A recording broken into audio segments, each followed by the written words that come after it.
बड़ा सुंदर लगा और गुफा में प्रवेश किए। गुफा में बैठे, मन को बड़ी शांति आई मिली। आसन लगा करके बैठे, समाधिस्थ हो गए और भगवान के ध्यान में ऐसे समाधिस्थ हुए कि अपने आप को भूल गए। कई दिन जब व्यतीत हो गया तो एक दिन इंद्र को ये सूचना मिली कि नारद कठिन तपस्या कर रहे हैं। जब इंद्र ने ऐसा सुना तो इंद्र के मन में ये विचार आया कि शायद नारद बाबा हमारे इंद्र लोक को प्राप्त करने के लिए एक कठिन तप कर रहे हैं। इंद्र को ये लगा कि हमारे इंद्र लोक को प्राप्त करने के लिए नारद बाबा तपस्या कर रहे हैं, जबकि नारद को इंद्र को एक ज्ञान होना चाहिए कि नारद जी कोई साधारण व्यक्ति नहीं है। इंद्र के सिंहासन को, स्वर्ग के साम्राज्य को कई बार नारद जी के द्वारा ही संरक्षित हुआ। कई बार नारद जी के द्वारा नारद जी ही इंद्र के सिंहासन को संरक्षित किए, बचाए।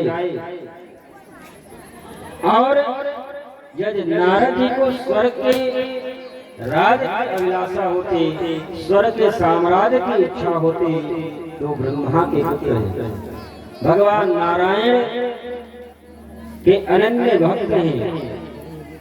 केवल अपने पिता से ही कह देते तो दूसरे स्वर्ग का निर्माण करवा।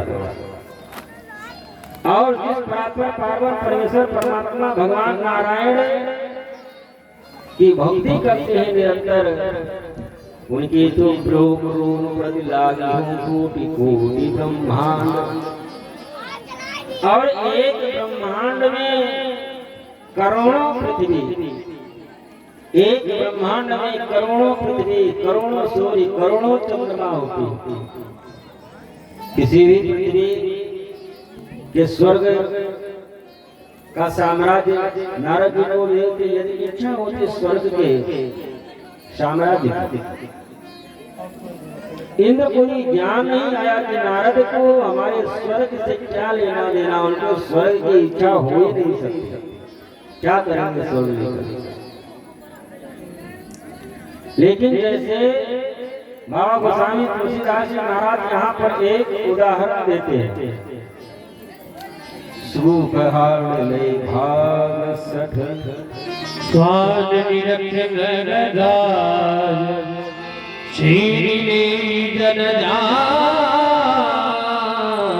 जड़ तिमिर सुरपति नदा। बाबा गोस्वामी तुलसीदास जी लिख रहे हैं कि इंद्र की उसी प्रकार से मन स्थिति इस समय है कि जैसे कोई कुत्ता हड्डी को चबा रहा हो, मुंह में लेकर के हड्डी चबा रहा हो, और किसी सिंह को देख करके और हड्डी को लेकर के भाग खड़ा हो। ऐसा न हो सिंह आकर के हड्डी को छीन ले। अरे सिंह को जो भूख लगेगी किसी से पूछेगा थोड़ी, वो हड्डी थोड़ी न चबाएगा, वो तो सीधे शिकार करेगा, ताजा मांस खाएगा, वो हड्डी थोड़ी न चबाएगा। बाबा गोस्वामी तुलसीदास जी लिखते हैं और भगवान शिव पार्वती से कहते हैं कि देवी, यदि नारद के मन में कभी भी ये आशा अभिलाषा मन में आते कि हम भी स्वर्ग के राजा बने, स्वर्ग के सुख का उपभोग करें, तो भगवान नारायण से केवल एक बार कह दें तो एक स्वर्ग क्या करोड़ों स्वर्ग का निर्माण नारद जी के लिए भगवान कर दें। लेकिन इंद्र को ये चिंता हुई कि नारद हमारी स्वर्ग की अभिलाषा लेकर के कठिन तपस्या कर रहे हैं। कामदेव को बुलाए और कामदेव से निवेदन किया इंद्र कि नारद जी जहाँ पर कठिन तपस्या कर रहे हैं, ध्यानस्थ हैं, जा करके उनके समाधि को तोड़ो। यदि समाधि को न तोड़े और कहीं जाकर के भगवान नारायण उनको वरदान देने के लिए पहुंच गए और कहीं हमारे स्वर्ग को मांग लिए, तो हम तो भैया स्वर्ग विहीन हो जाएंगे, फिर कहाँ जाएंगे, स्वर्ग का सुख कहाँ मिलेगा। इंद्र के निवेदन पर कामदेव अपनी सेना और स्वर्ग की अप्सराओं को लेकर के जहाँ पर नारद जी महाराज हिमालय की गुफा में बैठे हुए थे वहां पर पहुंचे। सुंदर वसंत का निर्माण किया, चारों तरफ बढ़िया सुंदर मन सुगंध वायु प्रवाहित होने लगी। गंगा जी बढ़िया सुंदर मन सुगंध वायु, गंगा जी बढ़िया कलकल निनादिनी मन स्वर से प्रवाहित हो रही है। स्वर्ग की अप्सराएं जो आई हैं बढ़िया सुंदर नृत्य कर रही हैं, गान कर रही हैं, लेकिन और कामदेव स्वर्ग का संपूर्ण उपभोग करने वाली सामग्री नारद जी के सामने लाकर के रख दिया। कामदेव नारद जी की समाधि को तोड़ने के लिए जितना भी प्रयास होना चाहिए उतना प्रयास किया, लेकिन नारद जी के ऊपर कोई प्रभाव नहीं पड़ा, क्योंकि जिसकी रक्षा करने वाले भगवान नारायण हो, कामदेव क्या बिगाड़ सकता। सभी प्रकार से जब प्रयास कामदेव कर लिया और नारद जी का कुछ बिगाड़ न पाया, तो मन में विचार करने लगा कि तीनों लोगों में कोई ऐसा नहीं था कि जिसको मैंने चाह लिया आज तक उसके ऊपर हमें विजय न प्राप्त कर ली हो। महर्षि विश्वामित्र हजारों वर्ष बैठ करके कठिन तप किए, लेकिन हमारी इच्छा हो गई तो मेनका के पीछे दौड़ पड़े। लेकिन आज नारद से हमको पराजित होना पड़ा। कामदेव पराजित होकर के नारद जी के चरणों में साष्टांग लेट गया, प्रणाम करने लगा। साष्टांग सीधे नारद जी के चरणों में लेट गया, लेकिन अब भगवान को लीला करनी थी। तो भगवान नारायण जब नारद जी के हृदय से निकल गए, नारद जी की समाधि टूटी। नारद जी ने देखा क्या? नारद जी की जब आंख खुली तो देखते क्या है कि कामदेव चरणों में लेटा हुआ है, स्वर्ग से अप्सराएं सुंदर नृत्य कर रही हैं। नारद जी ने देखा ये क्या तमाशा है। कामदेव प्रणाम करके निवेदन करने लगा कि महाराज, लेकिन काम जब भगवान नारद जी की समाधि टूट गई तो नारद जी कामदेव भी मन में विचार किया कि तीनों लोगों पर विजय प्राप्त करने वाला मैं कामदेव हूँ, मैं ऐसे हार नहीं मानूंगा। आज इनके ऊपर मैं विजय प्राप्त नहीं कर पाया हूँ, लेकिन इनके हृदय में ऐसा मैं बीज होकर के जाऊंगा कि जिसके फल स्वरूप एक दिन इनको हमारे वश में होना ही पड़ेगा। कामदेव ने किया क्या? नारद जी की प्रशंसा करना प्रारंभ कर दिया। नारद जी की प्रशंसा करना प्रारंभ कर दे कि कामदेव कहता है कि तीनों लोगों पर विजय प्राप्त करने वाला कामदेव आज आपसे पराजित हो गया। जो कार्य आपके द्वारा हुआ शायद तीनों लोगों में आज तक कोई नहीं कर पाया। कामदेव कहता है कि तीनों लोगों में कितने भी बड़े ऋषि महर्षि हुए हो और यदि जिनके ऊपर हमारी दृष्टि पड़ गई हो और विचलित न हो गया हो, लेकिन आज आपने जो कार्य करके दिखाया शायद तीनों लोगों में कोई नहीं कर पाया। खूब प्रशंसा की। ये प्रशंसा इतना खतरनाक होता है, किसी कोई आपका बहुत बड़ा दुश्मन है, आप उसे झगड़ा लड़ाई मत करो, उससे झगड़ा लड़ाई करोगे तो मुकदमा होगा, लड़ाई झगड़े में पुलिस दरोगा चक्कर में पड़ोगे, उससे लड़ाई झगड़ा मत करो। बस सुबह सुबह पहुंचो, केवल उसकी प्रशंसा ही करो। सुबह सुबह पहुंचो और उसकी प्रशंसा करना प्रारंभ कर दो। और इस प्रकार से 6 महीना करोगे, 6 महीना में उसका सर्वस्व समाप्त हो जाएगा। क्योंकि ये प्रशंसा इतना खतरनाक होता है।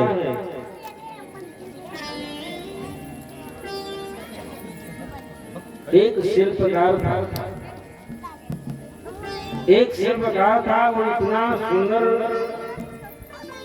मूर्ति बना करके तैयार करता था, किसी कोई भी सामने बैठ जाए और जो सामने बैठा है उसकी मूर्ति 1 मिनट में उसी के रूप में बना करके तैयार कर देता था। वो शिल्पकार उसके रूप में मूर्ति बना करके तैयार कर देता, जिसकी मूर्ति बनाता था और मूर्ति में और उस व्यक्ति में कोई अंतर 1% अंतर नहीं निकाल सकता। कितना अच्छा वो शिल्पकार था। एक दिन कोई ज्योतिषी आया और ज्योतिषी से उस शिल्पकार ने पूछा कि महाराज हमारी मृत्यु को होगी। शिल्पकार ने कहा कि आपकी मृत्यु 1 हफ्ते के बाद में आज के 8वें दिन होगी। शिल्पकार मन में विचार करने लगा कि मृत्यु को तो कोई टाल नहीं सकता, लेकिन हमारे हाथों में जो कला है उसका उपयोग तो मैं कर ही सकता हूँ। तो उस शिल्पकार ने 7 मूर्ति अपने रूप में बनाई। और जिस दिन ज्योतिषी बता करके गया था कि तुम्हारी मृत्यु होगी, उस दिन वो शिल्पकार 4 मूर्ति एक तरफ, 3 मूर्ति एक तरफ और बीच में खड़ा हो गया। यमराज के दूत जब लेने के लिए आए शिल्पकार को, तो जब यमराज के दूत आए, जब देखते क्या है कि हमको लेकर के तो जाना है एक को, लेकिन यहाँ तो 8 खड़े एक साथ में, किसको लेकर के जाओ? क्योंकि ये जिसको ले जाना है उसके अलावा दूसरे को तो हाथ लगा नहीं सकते, लेकिन अब एक को ले जाना है, यहाँ तो 8 है, किसको लेकर के जाए? चक्कर पे पड़ गए यमराज के दूत। वापिस लौट करके यमलोक को चले गए। यमराज ने पूछा, आज पहली बार मृत्यु लोक से तुम लोग वापिस आ गए, कारण क्या है? यमराज के दूतों ने कहा कि महाराज, जब ब्रह्मा जी लगता है कि अब छठिया गए, एक ही तरह से 8 लोगों को बनाने लगे, और वो भी एक घर के 8 व्यक्ति को एक ही तरह से।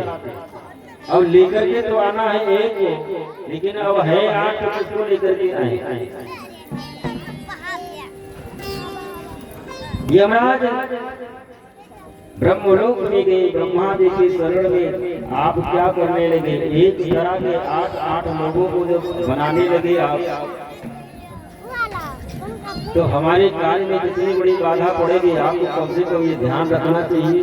ब्रह्मा जी ने कहा कि हमको तो याद है जब से सृष्टि प्रारंभ की, एक तरह के भले ही अरबों लोगों के उत्पत्ति मिलेगी, लेकिन एक तरह का 2 व्यक्ति नहीं हो सकता, एक ही रूप का 2 व्यक्ति नहीं हो सकता। और आप 8 की बात कर रहे, चलो मैं देखूंगा।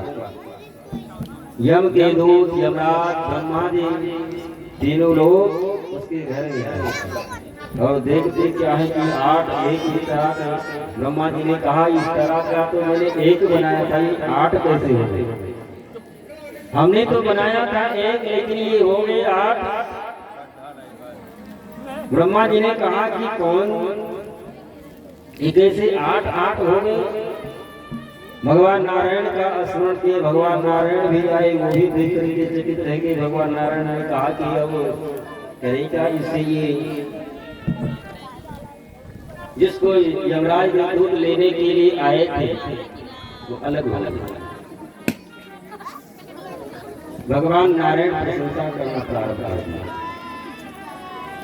कि वो शिल्पकार, जिस शिल्पकार ने एक तरह की आठ मूर्ति बनाई हो, उसके हाथों में कितनी बड़ी कला है। ब्रह्मा जी सृष्टि करते करते करोड़ों वर्ष व्यतीत हो गया, लेकिन आज तक एक तरह के दो व्यक्ति को नहीं बना पाए। जो सृष्टि के रचयिता है ब्रह्मा, लेकिन जिस शिल्पकार ने ऐसा कार्य किया है वो ब्रह्मा से भी बढ़कर के किया है। यदि वो हमारे सामने आ जाता तो वो जो चाहता हम उसको इनाम देते।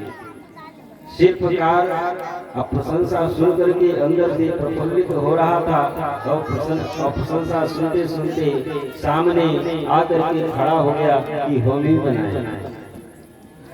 भगवान ने कहा कि पकड़ करके ले जाओ। एक प्रशंसा जो होता है बड़ा खतरनाक होता है। किसी को भी 60 हाथ के नीचे लेकर के जाना है, संपूर्ण रूप से बर्बाद करना और उसकी प्रशंसा करना प्रारंभ कर दो, 6 महीने के अंदर बर्बाद हो जाए।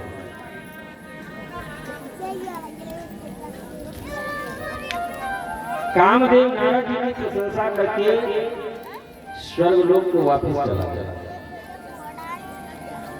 स्वर्गलोक में जब पहुंचा, इंद्र ने पूछा कि कैसे खाली हाथ हार गए। कामदेव ने कहा कि आज मैं पहली बार पराजित हुआ हूं, लेकिन पराजित होने के बाद में भी मैं नारद जी के हृदय में ऐसा एक बीज डाल करके चला आया हूं, क्योंकि प्रशंसा करने से अहंकार उत्पन्न होता है और अहंकार जो होता है वो संपूर्ण रूप से नष्ट करने वाला होता है।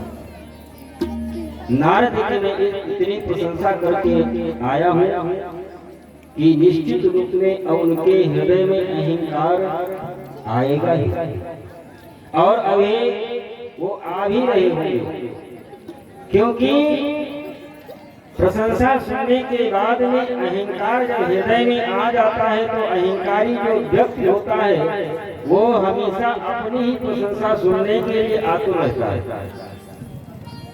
अहंकारी जो व्यक्ति होता है हमेशा अपने ही प्रशंसा सुनने के लिए आतुर रहता है, और अहंकारी जो होता है संसार में सबसे श्रेष्ठ अपने ही को मानता है।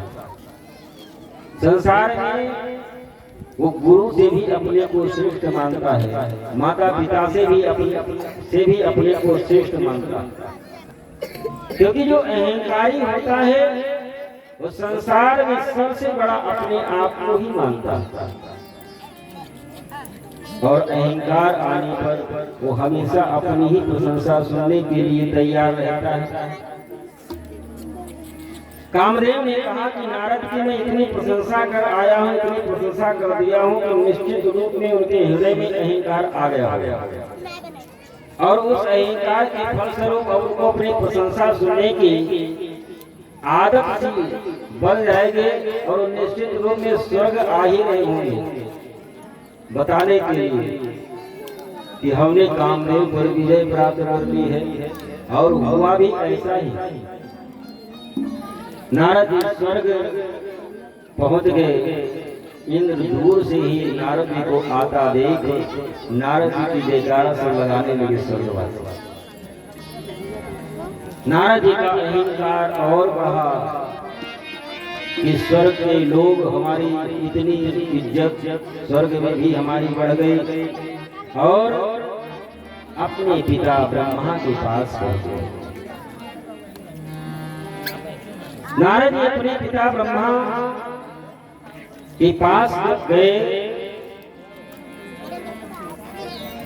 ब्रह्मा जी से अपनी सारी घटना बताई कि मैं हिमालय की तरफ गया हुआ था, एक गुफा देखी, बैठ गया, समाधि लग गई। इंद्र घबराया, कामदेव को भेजा, और जिस कामदेव को तीनों लोगों में कोई आज पराजित न कर पाया, उस कामदेव को मैं पराजित करके आया।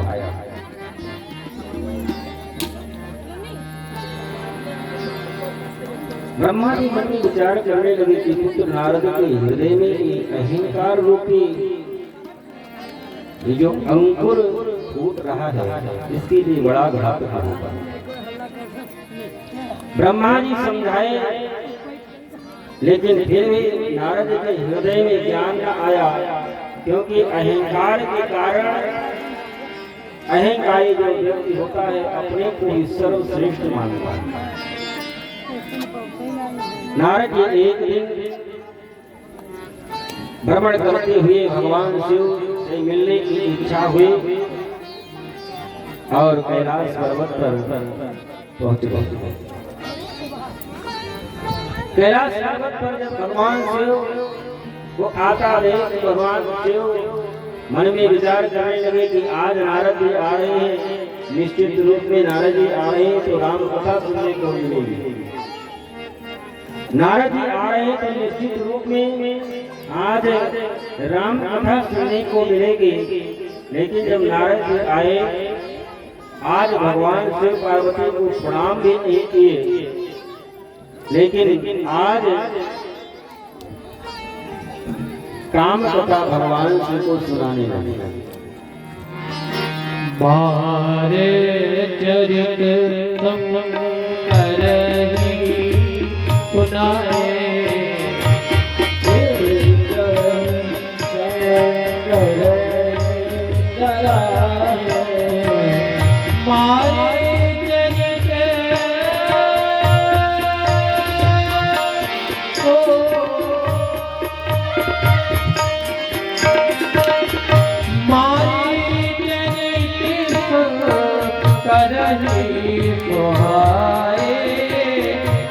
प्रिय जानी महेश सिखाए, अति प्रिय जानी महेश सिखाए।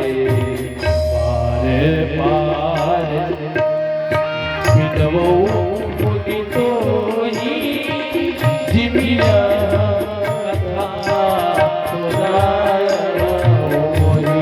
आज बिहारी कथा सुनाय मोहि। आज बिहारी कथा सुनाय मोहि। भगवान शिव को नारद जी संपूर्ण कथा सुनाई कि ऐसे ऐसे हमने कामदेव को विजय प्राप्त कर लिया।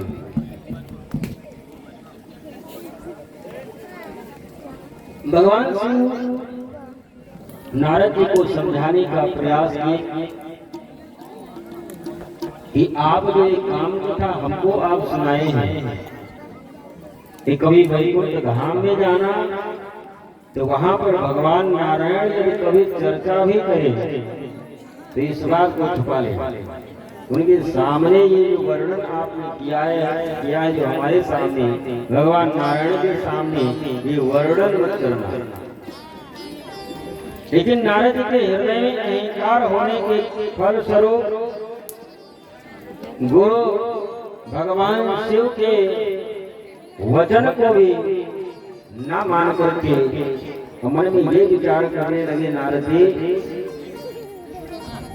कि गुरुदेव शंकर नारद पर विजय प्राप्त न कर पाए, कामदेव को जलाना पड़ा, लेकिन जो कार्य तीनों लोगों में कोई न कर पाया वो कार्य हमारे द्वारा हुआ है।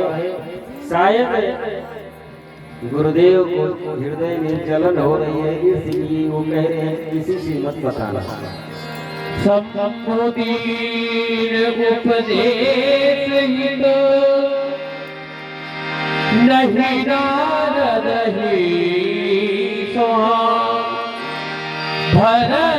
भरद्वाज कौतुक सुनहो, हरि इच्छा बलवान।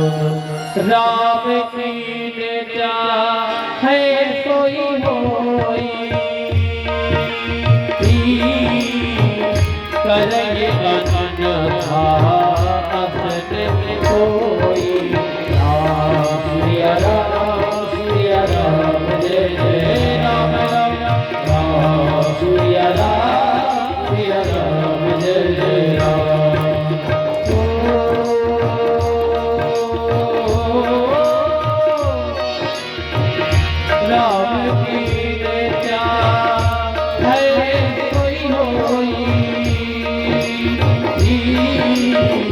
करये अन्यथा असत कोई।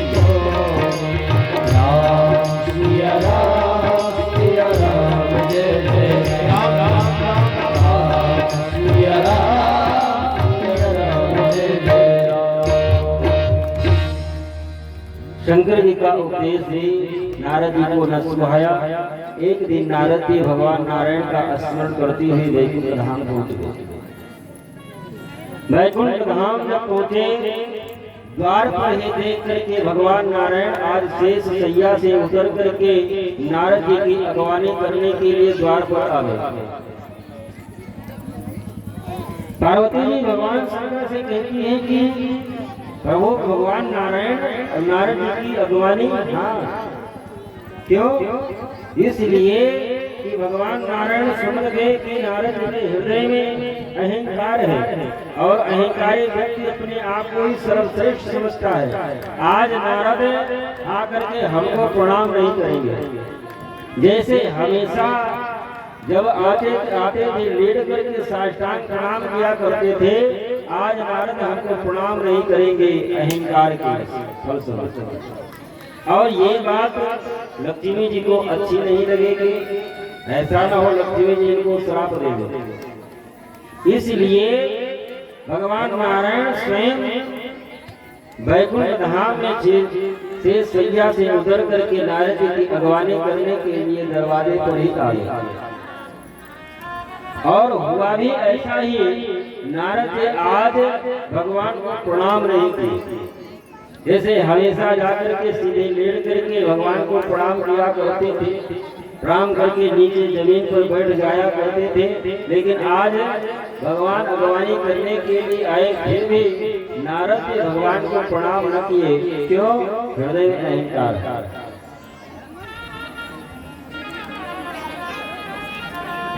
कंधे पर हाथ रख करके नारद जी को भगवान वैकुंठ में लेकर के आए।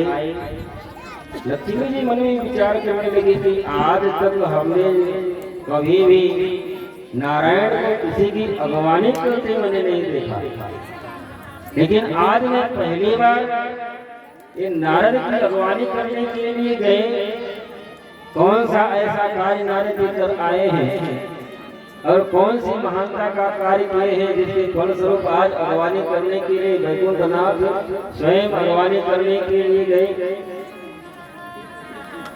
लेकर के आए। और बराबर की आसन पर भगवान नारायण नारद जी को बैठे। जबकि हमेशा जब भी नारद जी वैकुंठ धाम जाते थे, भगवान से सैया पर ऊपर लेटे रहते थे। नारद जी प्रणाम करके नीचे जमीन पर बैठ जाया करते थे, लेकिन आज भगवान के बराबर बैठे। और हमेशा नारद जी भगवान की दया और कृपा प्राप्त करने के लिए जाते थे, लेकिन आज तो उल्टी गंगा बह रही है, इसलिए भगवान ही नारद जी से कहते हैं। भगवान नारद जी से कहते हैं, बोले बिहसी चराचर राया, बोले बिहसी चराचर राया, प्रभु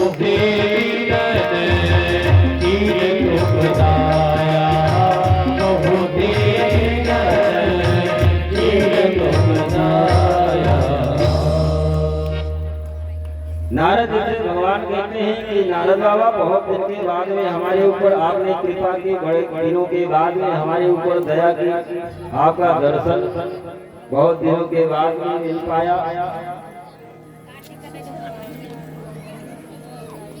और प्रशंसा सुनकर के अहंकार और बढ़ा। नारद जी पिता ब्रह्मा मना कर रखे थे, गुरुदेव शंकर मना कर रखे थे, लेकिन फिर भी उस काम कथा, संपूर्ण काम कथा भगवान को नारद जी ने सुनाया। काम चरित नारद सब भाते,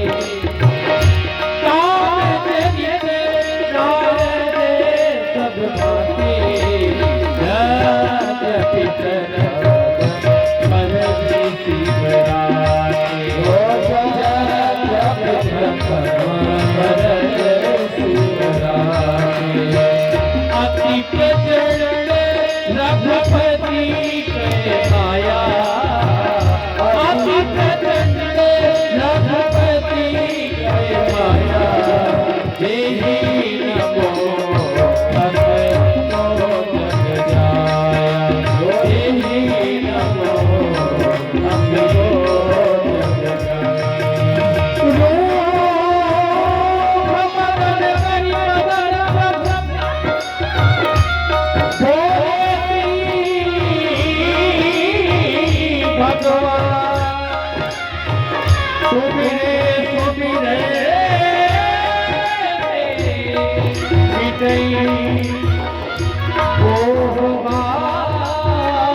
संपूर्ण काम कथा जब नारद जी ने सुनाई, जबकि पिता ब्रह्मा गुरुदेव शिव मना कर रखते थे।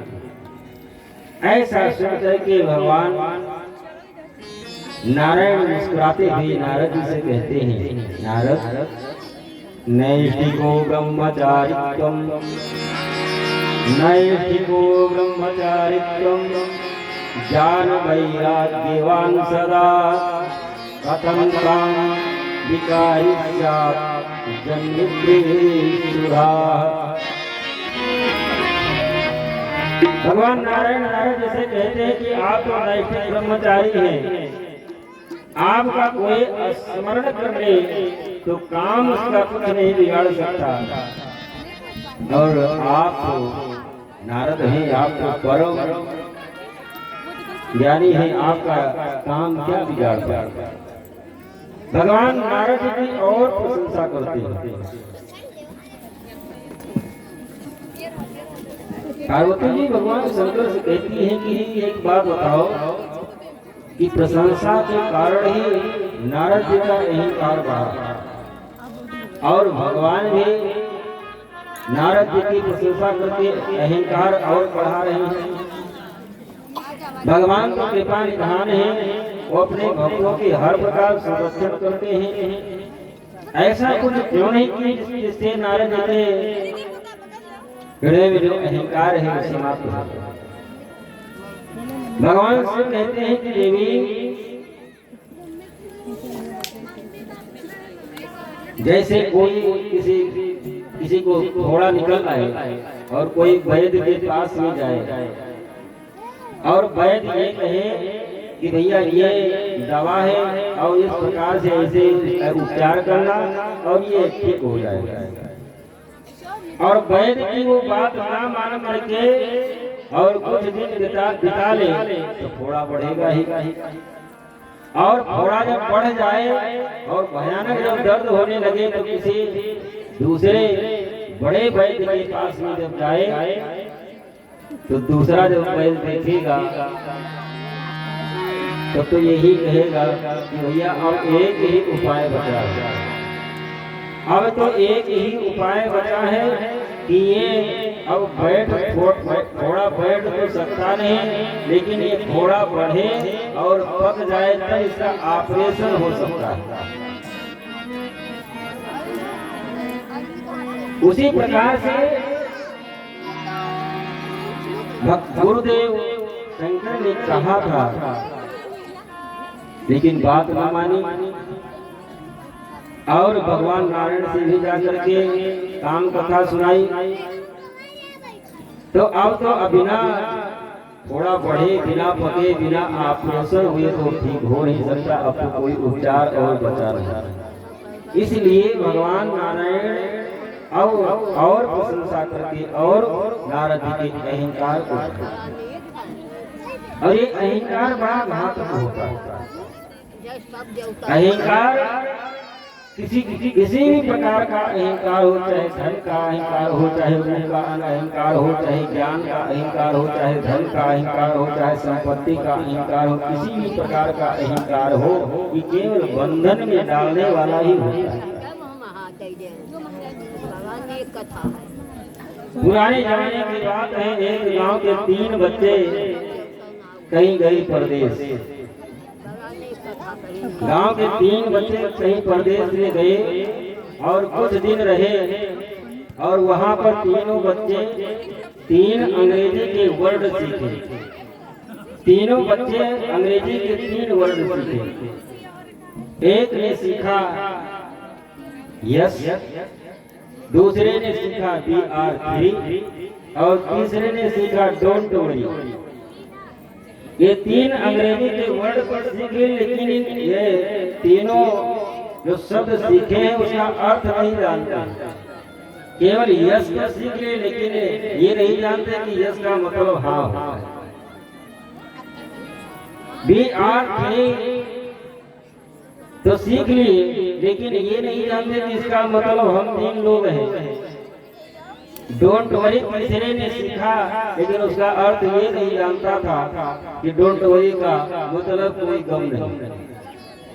अंग्रेजी के 3 वर्ड तीनों को सीख लिए, लेकिन अर्थ नहीं जानते। कुछ दिन के बाद में गांव वापस लौट करके आए और गांव की कोई भी मिले, भैया आप कहाँ थे, नौकरी चाकरी कैसे चल रही थी, खूब बढ़िया पैसा वैसा कमा रहे थे, बड़ा चकाचक कपड़ा वपड़ा पहन करके आए हो। तो एक कहता यस, दूसरा कहता बी आर फ्री, और तीसरा बोल देता डोंट वरी। बस और कोई बातें नहीं करते थे। कोई भी मिलता, तीनों हमेशा साथ में रहते। कोई हाल चाल भी पूछे कि भैया कैसे हैं, वहाँ पर काम धंधा कैसे चल रहा था, कौन सी नौकरी कर रहे थे, यस, वहाँ पर कितना सैलरी था, बी आर फ्री। आप तो जानते नहीं अंग्रेजी का वर्ड बोलना है। कहाँ पर थे, कौन से शहर में नौकरी कर रहे थे, डोंट वरी। बस केवल यही बोलते जा रहे। कुछ दिन के बाद में गांव में बहुत बड़ी डकैती पड़ गई, और डकैती इतनी पड़ी कि कुछ डकैत आए, पूरे गांव को लूट लिए चले गए। सुबह डीएम पतवार सब गांव में आए, इतनी बड़ी डकैती पड़ी, कौन डकैती किया। गांव के उस समय जो प्रधान जी थे, मुखिया थे, वो ज्यादा भी पढ़े लिखे नहीं थे। हम मुखिया सबसे कहने लगे, आवाज बड़े बड़े अधिकारी गांव में आए हैं, उनसे बात करने वाला हमारे गांव में कोई है नहीं, हमारा पूरा गांव सब अनपढ़, कौन उनसे बात करे। तो किसी ने कहा, अरे आपको पता नहीं, अरे फला फला के जो 3 बच्चे गए थे परदेश, वो अंग्रेजी सीख करके आए हैं और अंग्रेजी में ही सबसे बात करते हैं। तो मुखिया ने कहा तो बड़ी अच्छी बात है, आज हमारे गांव में बड़े बड़े अधिकारी आए हैं और उनके सामने अपने गांव के 3 बच्चे अंग्रेजी में बात करेंगे। डीएम साहब भी समझ जाएंगे कि बहुत पढ़े लिखे लोगों का गांव। 3 बच्चों को लाए। डीएम साहब ने कहा कि आपके गांव में चोरी हुई, रात में डकैती पड़ी, और आपने देखा कि क्या देखा है कि कितने लोगों ने मिल करके इस पूरे गांव को लूटा है। एक ने कहा यस। तो तुमने देखा कि हाँ डकैत लोग आए, गांव को लूटे, और कितने लोगों ने मिल करके लूटा, तो ये भी तुमको पता होगा कि कितने लोगों ने मिल करके पूरे गांव को लूट लिया, ये भी तो पता होगा तुम तीनों को। दूसरे ने कहा बी आर फ्री। डीएम साहब ने कहा कि ये 3 बच्चे मिल करके इतने बड़े गांव को लूट लिए। अरे राम राम, 3 लोग मिल करके इतना बड़ा गांव, तीनों लोगों ने मिल करके लूट लिया। डीएम साहब ने कहा कि जेल जाओगे, बर्बाद हो जाओगे, जिंदगी पूरी जेल में ही बीत जाएगी, कहीं के कुछ करने लायक नहीं रहोगे। तीसरे ने कहा कि डोंट वरी। डीएम साहब ने कहा ले चलो। कहने का मतलब किसी भी प्रकार का जो अहंकार होता है कि बंधन में डालने वाला होता है। नारद कि भगवान बड़ी प्रशंसा किए और मन में विचार करने लगे भगवान कि नारद के हृदय में जो अहंकार रूपी अंकुर जो जम रहा है, इसको यदि निकाल करके फेंका न गया तो आगे जल करके नारद जी का बड़ा अनर्थ कर देगा। जब नारद वैकुंठ से जब निकले, चलने के लिए जब तैयार हुए, तो भगवान लीला के माध्यम से एक बढ़िया सुंदर नगर का निर्माण करते हैं। बिरजो मग महोदगर सती जो जन विस्तार, श्री निवास पुरते अधिक रचना विविध प्रकार रचना विविध प्रकार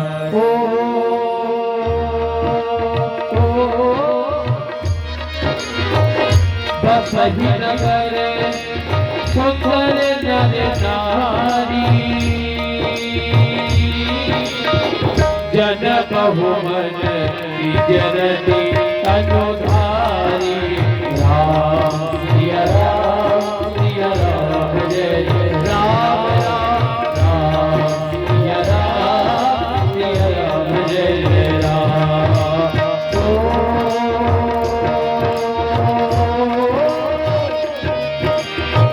तेहि पुर बसहि सिर राजा